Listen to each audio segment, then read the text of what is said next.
ਅਸੀਂ ਦੇਖ ਰਹੇ ਹਾਂ ਕਿ ਦੌਲਤ ਤੇ ਤਾਕਤ ਦੇ ਨਸ਼ੇ ਦੇ ਵਿੱਚ ਇਨਸਾਨ ਇੰਨਾ ਕੀ ਅੱਗੇ ਨਿਕਲ ਚੁੱਕਿਆ ਹੈ ਕਿ ਉਹ ਆਪਣੇ ਹੇਠਲਿਆਂ ਨੂੰ ਜਿਹੜਾ ਹੈ ਉਹ ਵੇਖ ਨਹੀਂ ਪਾਉਂਦਾ। ਅੱਜ ਜਿਹੜਾ ਜਿਸ ਸ਼ਖਸ ਨੂੰ ਦੌਲਤ ਦਾ ਤੇ ਆਪਣੀ ਤਾਕਤ ਦਾ ਨਸ਼ਾ ਹੈ ਨਾ, ਉਹ ਇਨਸਾਨਾਂ ਨੂੰ ਇੰਝ ਸਮਝਦਾ ਹੈ ਜਿਵੇਂ ਉਹ ਕੋਈ ਕੀੜੇ ਮਕੌੜੇ ਨੇ, ਔਰ ਉਹਨਾਂ ਨੂੰ ਬੜਾ ਹਕੀਰ ਸਮਝਦਾ ਹੈ।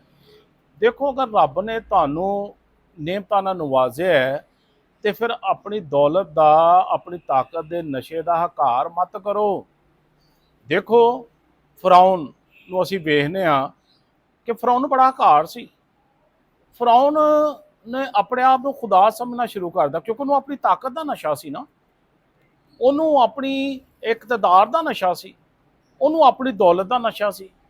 ਤੇ ਐਂਡ ਤੇ ਅਸੀਂ ਵੇਖਦੇ ਹਾਂ ਕਿ ਉਹਦਾ ਅੰਜਾਮ ਫਿਰ ਕੀ ਹੋਇਆ ਵੇ, ਉਹ ਮਰ ਗਿਆ, ਗਰਕ ਹੋ ਗਿਆ, ਤਬਾਹ ਬਰਬਾਦ ਹੋ ਗਿਆ। ਅਸੀਂ ਦੇਖ ਰਹੇ ਹਾਂ ਕਿ ਦੌਲਤ ਤੇ ਤਾਕਤ ਦੇ ਨਸ਼ੇ ਦੇ ਵਿੱਚ ਇਨਸਾਨ ਇੰਨਾ ਕੀ ਅੱਗੇ ਨਿਕਲ ਚੁੱਕਿਆ ਹੈ ਕਿ ਉਹ ਆਪਣੇ ਹੇਠਲਿਆਂ ਨੂੰ ਜਿਹੜਾ ਹੈ ਉਹ ਵੇਖ ਨਹੀਂ ਪਾਉਂਦਾ। ਅੱਜ ਜਿਹੜਾ ਜਿਸ ਸ਼ਖਸ ਨੂੰ ਦੌਲਤ ਦਾ ਤੇ ਆਪਣੀ ਤਾਕਤ ਦਾ ਨਸ਼ਾ ਹੈ ਨਾ, ਉਹ ਇਨਸਾਨਾਂ ਨੂੰ ਇੰਝ ਸਮਝਦਾ ਹੈ ਜਿਵੇਂ ਉਹ ਕੋਈ ਕੀੜੇ ਮਕੌੜੇ ਨੇ, ਔਰ ਉਹਨਾਂ ਨੂੰ ਬੜਾ ਹਕੀਰ ਸਮਝਦਾ ਹੈ।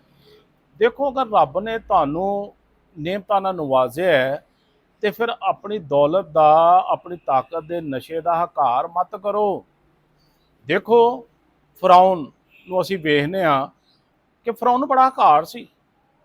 ਫਿਰੌਨ ਨੇ ਆਪਣੇ ਆਪ ਨੂੰ ਖੁਦਾ ਸਮਝਣਾ ਸ਼ੁਰੂ ਕਰ ਦਿੱਤਾ, ਕਿਉਂਕਿ ਉਹਨੂੰ ਆਪਣੀ ਤਾਕਤ ਦਾ ਨਸ਼ਾ ਸੀ ਨਾ, ਉਹਨੂੰ ਆਪਣੀ ਇਕਤਦਾਰ ਦਾ ਨਸ਼ਾ ਸੀ, ਉਹਨੂੰ ਆਪਣੀ ਦੌਲਤ ਦਾ ਨਸ਼ਾ ਸੀ।